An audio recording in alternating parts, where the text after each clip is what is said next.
Hello and welcome back to Speed Demon Painting. Today we are taking a look at an updated faction playstyle guide for Dystopian Wars. Warcradle Studios have just released one-player starter sets, and so this video aims to help new players getting into the game, what each faction is about and what their strengths and weaknesses are. Gameplay, of course, isn't the only reason to choose a faction. That's why I've included a couple of pictures from painted models done by the Warcradle Studio painting team to sort of give you an idea of the visuals as well if you're not quite familiar with these yet.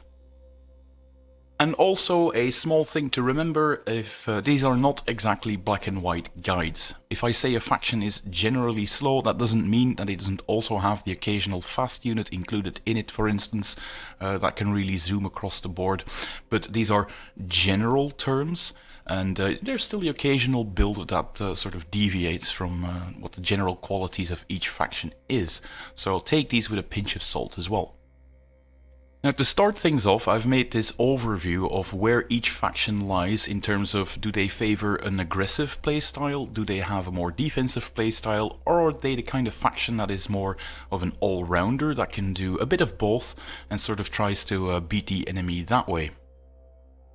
If you are the type of player who enjoys an aggressive playstyle, and by that I mean somebody who enjoys getting very close up to the enemy and shooting them at point blank range, I would look into either the Imperium, which are the Northern European alliance, mostly with the Prussians, the Germans in there, the Enlightened, the super science guys, and the Sultanate, the Middle Eastern factions. They all favor getting very close to the enemy.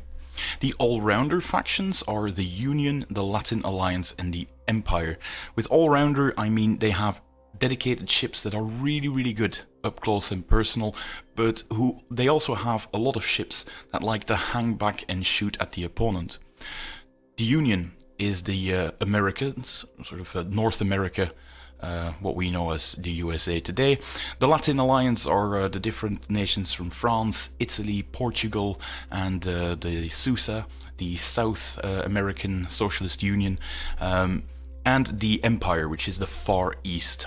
I'm going to take the Latin Alliance as an example. They've got some incredibly fast ships that want to get up close with the enemy with the French, but the Italians are more sort of grounded surface units that are tough as old boots who prefer shooting their enemies down, and a mixture of those two makes it a more all-rounder faction. And if you prefer defensive playstyles, I would look at the Commonwealth or the Crown. The Commonwealth really is all about attrition warfare, where you can grind your opponent down to the ocean bed by just having stronger ships and even callously sending in second waves once your first ones go down. So they're all about that attrition playstyle. The Crown, on the other hand, is all about just getting a lot of toughness from defensive shield generators, which is technology that they have mastered like no one else.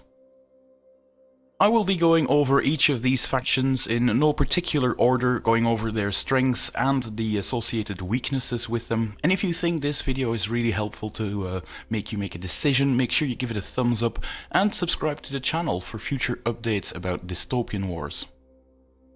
The first faction that we are taking a closer look at is the Imperium, which is personally the faction that I play. Their strengths are they are a very high-tech force that have very specialist weapons and unique SRS tokens in the forms of Blitzen bombers. They use a very broad spectrum of electro-based weapons, and they are quite often better when you get into point-blank range, which in this game is within 10 inch of your enemy. It is, like I said in the introduction, a faction for the player that really favors that aggressive playstyles. They are immensely good at boarding actions, which are called assault actions in this game, and they want to close that gap fast and then finish the job up close. It is one of the biggest factions out there. They've got one of the largest rosters, so if you're into collecting a lot of miniatures, this also is a definite plus for the Imperium. The models themselves are also incredibly easy to swap out if you're a beginning player. The lore behind the Imperium is that their ships are based on the railway system, where they can drag new components onto their ships using their intricate rail system, and that means that the models are very easy to swap around, and just a bit of blue tack will set you off to just have about any variant that you can dream of really in that roster. So yeah, another plus for them. And another thing that they have, they've got a very strong aerial unit game, way stronger than their submarine unit game, which is actually a bit subpar. And that leads us into the general weaknesses of the Imperium. The Imperium doesn't really invest all that much in any defensive tech apart from one generator ship that can act as a defensive bubble in your army, but that's never going to spread out across the board, so don't expect a lot in terms of defensive tech from this faction. Also, like I've mentioned earlier, if you like submarines, this isn't really the faction for you because they have some, but not a lot compared to other nations. Although they have a few long-ranged ships, it is mostly not the strongest in the game. That's not to say that they are bad units, but favoring a long-range playstyle with the Imperium means that you very much limit yourself to a few specialist ships, and that just doesn't gel with that aggressive playstyle. And they have almost no standard heavy gun batteries involved. Almost all of their weapons are electro-based, so they have volt gun batteries. These are slightly better at doing chipping damage at the enemy, but they are worse at generating big dice pools, and that can sometimes be a bit of a downer for somebody who starts playing with this faction, because generating these huge big attacks with the Imperium isn't really that easy to do with just the volt gun batteries. Next up, we have the Commonwealth, which has Russia as its main sort of nation, the central nation in it, and like I said at the start, they are quite defensive. They are extremely tanky because the very commonly found ablative armor rule that protects you against these big volleys from your opponent. They also have one of the strongest submarine entries in the whole game. They've got a wealth to choose from, and they are incredibly strong at long-range firepower because they have some very unique weapons, such as railguns with a colossal 40-inch range and seismic mortars, which can be found even on their smallest ships and actually perform best at 30-inch long range. So these are very much for the type of player who likes to shoot the enemy from turn 1 and just grind them down in that attrition warfare by combining these two qualities. Also, if you're sort of the callous Commodore who likes sending in the next wave of reinforcements, these guys actually have rules where they sort of sit back, see what the first wave are doing, and if it all goes quite wrong, they can start sending in additional reinforcements if you're lucky and they arrive in time. What are their general weaknesses then for the Commonwealth? Well, it isn't exactly the strongest faction for players who are looking to close the gap with the opponent and finish it off there, and an opponent that manages to do that to the Commonwealth will find themselves with not exactly the strongest opponent on there. They're very reliant on torpedoes and gun batteries, and they don't function that well in close range. Except for a couple of entries as well, it's not exactly the fastest or most maneuverable force out there. There are of course exceptions, like I said at the start of the video. If you want to build an entire factions with lots of ekranoplans, these low-flying, skimming airplanes, you're going to be moving fast of course, but that is a very atypical build for the Commonwealth because, yeah, those things are also paper planes. They die rather easily, and but they augment that strong, tough gameplay that the Russians tend to have.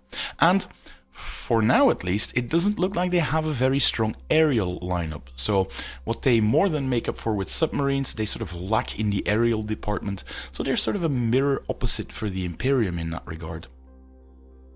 Next up, we have the Enlightened. These are, this is not exactly a nation, it is a sort of a conglomerate, a group of scientists working together and trying to protect all of the alien technology that they have discovered that led to the dystopian age. And as you can see from the pictures, from the models, they've got some very exotic designs. It very much looks like a bunch of alien craft, and yeah, makes sense because that it was the cheat sheet that they used to design all of these things. And that exotic alien nature can be found in their weapons as well. They've got some of the craziest weapons in the whole game, so if you're the kind of player who likes to make things go boom in a big way, this can be the faction for you. They also have this weird hybrid nature between their ships because they don't really have a lot of crew members, and there is a large amount of automata and robots operating their machines, meaning they can go into shallow dives and almost be a hybrid of a surface ship and a submarine. They've got a very good balance of long-range and short-range weaponry. However, the majority of them do prefer to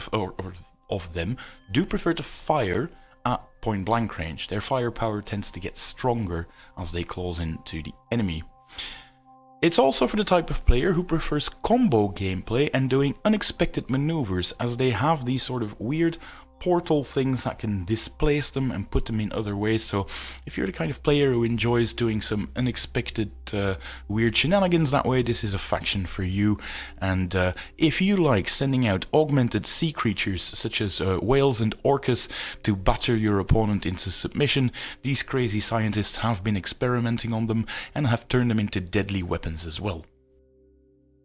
What are their major downsides then? Well, it is an extremely elite force. You tend to be outnumbered in general. There tend to be way many more enemy ships than you have got ships themselves. And even though these guys have got a lot of defensive tech to try and protect their precious assets, their high points cost make the fleet overall feel quite like a glass cannon. You can be tough as old boots and have very few bodies on the table, and that still means that your whole army sort of feels a bit on the papery end of the scale, and that's definitely the case for the Enlightened. Another thing is, this is definitely a type of army that you want to get, the fleet that you want to get if you don't mind memorizing a lot of rules. They have a lot of them, and it's on you to remember all of them and apply them during the game. Mind you, a very good Enlightened player can be an absolute force to be reckoned with if he actually remembers all of the rules and to apply them all of the time. That's a challenge.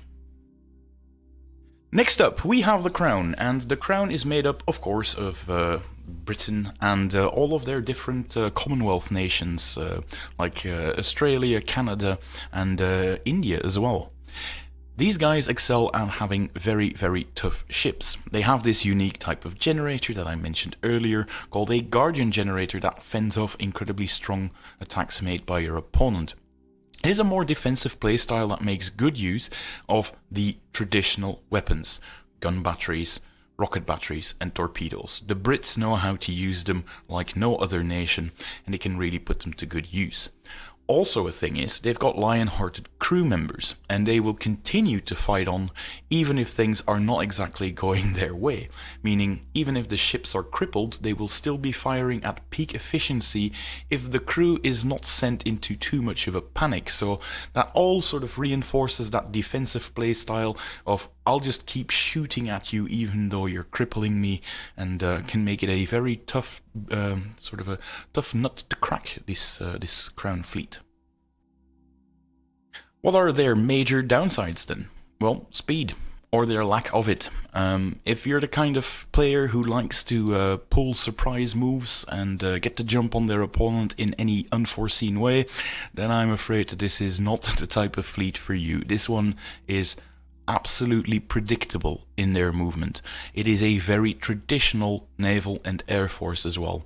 And they don't really have that many options to attack your opponent at close range as well. They do have some of them, like the Morgana class submarine that I've included a picture of here in the bottom right corner, which is this awesome submarine armed with a chainsaw at the top that can just float up to the surface and just go through the opposing ships as well. But they're sort of far and few in between these sort of assault-based ships. So if that's your cup of tea, then don't look at the Crown. Next up, we have one of the youngest nations in the dystopian age, the Union. They've had this horrible civil war, which was not about slavery in this alternate universe setting, but about resources. And the Union came out on top over the Confederates and started unifying large part of both North America as we know it, of course, but also parts of Mexico and beyond, and they are very expansionist in nature. It is an extremely strong all-rounder faction that makes use of a lot of weapons across all range band. They've got brilliant weapons for point-blank shooting. They've got good weapons with gun batteries, and they know how to use them as well at closing range, at medium range. And they have some very scary long range and even extreme range rocket firepower as well at their disposal, so they can do it all, but not at the same time. They've got some very specialized ships. They also have some pretty strong movement control, because these guys use these sort of Mississippi riverboat style juiced up paddle wheels that they can use to pull off some tricky maneuvers with that other nations just plain can't do. And one of their strengths, weirdly enough, is that it is one unified nation. That means everything in this roster has the Union keyword. They're not a bunch of different nations working together, so list building with this particular fleet is as easy as it gets, because, well, barring a few specialist units like the Pipeworks or the Honorable Eclipse mercenaries, you can pretty much include anything you want in those lists and have the easiest times of all factions, just using whatever the hell you feel like. And on top of that, and it's my personal favorite, they've got some cool flying robots as well, like these RC-52 Patriot automata that can be found in the bottom right corner as well. The Union does have a few weaknesses though, luckily. The first one being that they have very little in terms of defensive tech. They don't really protect their ships all that much in terms of swapping out things for generators. They tend to be more assault oriented that way, or attack oriented. They make use of escort tokens to increase their rocket potential, which are these smaller Acron scout aircraft that can be seen at the top right here. And these themselves are slightly vulnerable to an opponent who knows how to deal with them. If your opponent starts sending out small squadrons of fighter aircraft, they can take them out of the sky and just nullify their whole point of being at extreme range. So that's a thing. And like I said, they are extremely flexible in their weapon selection, but once you've selected the right type of weapon, that very much is what that unit does at that point. And that flexibility does not lie in being able to shift into a different battlefield role like some other ships can. And if you're the kind of player who likes to use submarines, that is a bit of an underdeveloped sector in this Union roster. They don't really make a lot of use of those things. Next up, we have the Far East Empire, and their major strength is, if you're the kind of person who really embraces their inner pyromaniac, then this is the faction for you. It is a very aggressive playstyle where you try to set things on fire and then really focus fire something down. They can really send an opposing fleet into a panic as well, because of all of the different bits of fire hazards that they can cause, and it can send the opponent's fleet into an absolute panic.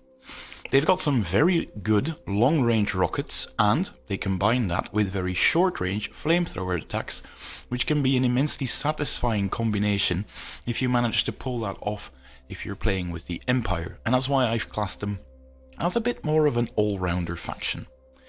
The Chinese, a subnation of the Empire, also get these paddle wheels that I've mentioned earlier in the Union guide, so can do these weird quick turns during the game as well, and use Hokiangs, which are these sort of flamethrower attacks.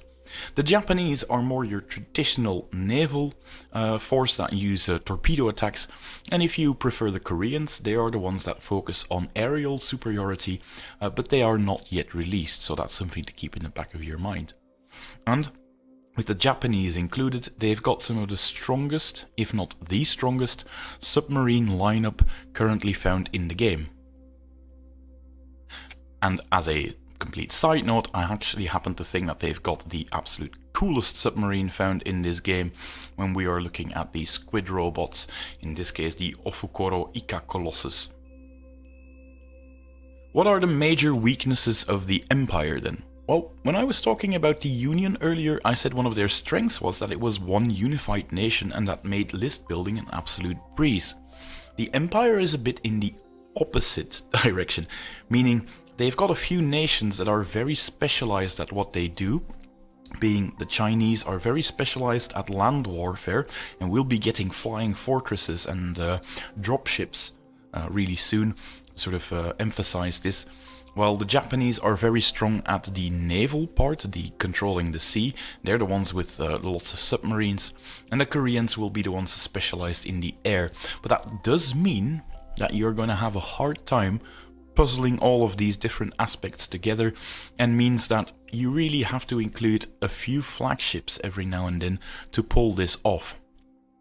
Another downside is they get their most damage when they pull off successful combos to focus fire something down, but that tends to get progressively harder as the game goes on, because once you start taking casualties, and for instance those casualties are the unit that are supposed to sort of ignite the fire for your other units to then make it worse, if you use that ignition unit, if you lose that one, yeah, you're in trouble. It's going to become harder and harder and harder, and competent opponents know how to take apart these linchpins, and you really have to do your best to protect them.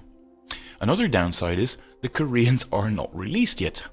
This is a problem because they are the ones bringing the fighter aircraft, meaning that currently, in this state of the game, you are sort of more vulnerable to opponent's SRS tokens than many other factions. I'm sure that's going to go away, but it's something to keep in the back of your head if you're starting this game now. Next up we have the Sultanate, and those were not in my original guide that I did about half a year ago, because they are one of the new faces to come up. If you like a faction that is all about speed and maneuverability, the Sultanate really is the sort of faction that you want to check out. They've also got some of that very exotic weaponry, because they are known to be the harbingers of a couple of alien races, and that sort of brings benefits to the amount of tech that they have. They also have some very cool portal technologies like you can sort of play around with to confuse your opponent, which can be immensely gratifying. The other thing that they have is these are the quintessential strike fast and strike first archetype in this game. So if that playstyle is something that screams at you, do look into these guys. Also, a slight advantage is they use quite a few double-deck carriers, like the Suleiman class fleet carrier depicted here in the bottom right, meaning that they actually send out an above average amount of SRS tokens compared to other nations. So the Sultanate can be really, really strong if you're focusing on more SRS attack runs. And they have one of the larger skimmer sections with the Egyptians coming up, which are these low surface flying units, and yeah, they rival the upcoming French in terms of that technology. What are the major downsides then to the Sultanate? Well, like I said, it is the strike first, strike hard archetype. That means that toughness is not one of their selling points. It's quite low, mostly low because they have some very low citadel values, meaning that you'll eat an above average number of crits if you're playing with this force. But luckily these are slightly reinforced, meaning that they will not lead to catastrophic explosions all that easily. But yeah, you will be eating the critical hits rather rapidly without your opponent having to focus fire quite a lot of them. There's no submarines at all in the roster whatsoever, so if you like submarines, these guys just don't have them. What they do have, however, to compensate is a lot of anti-submarine technologies. I did not include that, however, as a strong suit. It is more of a compensation, which is why I chose to list it as a weakness. And the portals that I've mentioned as one of the strong points and selling points can be immensely fun, but it is a very challenging mechanic to get the most out of, so if you do it wrong, you might as well not bother, which is a bit of a weakness. There's a bit of a learning curve to this faction. And lastly, the last faction to be added to the game as well, the Alliance. And the Alliance is made up of most of the, it's the Latin Alliance, and countries such as France, Spain, Portugal, but also South America are included in these. They are known for having incredibly fast and nimble skimmers, depicted on the top right here, and they absolutely love bits of the board where the terrain is slightly more dense, where their air superiority can be put to most use, because these guys actually mastered that skimming technology so much that can boost to go all the way up to the aerial level and just go into the clouds with their ships for a short amount of time, meaning that they are the sort of faction that want to jump over bits of terrain, and if you're really into that, look no further than the French. They also have a very fun little weapon called the Heat Lance, which favors that aggressive playstyle, but I still class them as an all-rounder because all of the things that I'm mentioning here at the top are mostly based around the French, which are the first nation to be released. They don't have a lot of SRS tokens in general, but those SRS tokens do tend to be of very high quality, meaning they get boosts to both their defensive use and offensive use. And like I said, I class them as an all-rounder faction because when it comes to the Italians, the other nation found in the Latin Alliance, they are the polar opposites. They're not fast at all. They're tough as old boots. They're extremely good at repairing damage that the rest of your fleet took. So you can do a very interesting mixture of these two nations to make a very fun all-rounder build. The main weakness to the Alliance, in my book, is very similar to what we saw with the Empire entry. You've got many different nations working together, and all of them want to be led by their own specific flagship, unless of course you go for the bonusless generic faction fleet, which is something that I have found a lot of players tend to ignore or not use at all. There's a few downsides to every one of those nations as well. For instance, the French, they don't use any heavy battleship. The biggest thing they've got are heavy battle cruisers, and they tend to be a lot more fragile if they have to go up against enemy battleships as well. The Italians are tough, like I said, but they're not fast. They're not skimmers, and so some of the advantages that you have with the French are just not there. It's also not that easy to play around with a faction where your fast and a lot more fragile units are going first, when ideally you want to send in the Italians forward in your first couple of turns. Mind you, for that first turn, that can be turned into an advantage, because, well, it's an alternating activation game, and usually the first unit making a move, getting closer to the enemy, is also the unit that tends to eat quite a lot of firepower, and the Italians can do this quite well. Also, they've got some of the older Union ships in their roster through that South American Socialist Union, and that just makes it a very weird mesh of different types of units, and that's something that you as a player are going to have to figure out and experiment with over time. So yeah, I consider this a weakness because, again, this one is a one with a bit of a steep learning curve. And there we have it. That's the strengths and weaknesses of all the different nations found in this game. I hope this video was useful to you. I hope you've learned something from it. If you did, remember, press the thumbs up button so the YouTube algorithm makes it easier to find for other people checking out this game. And I hope to see you in the next video. Bye!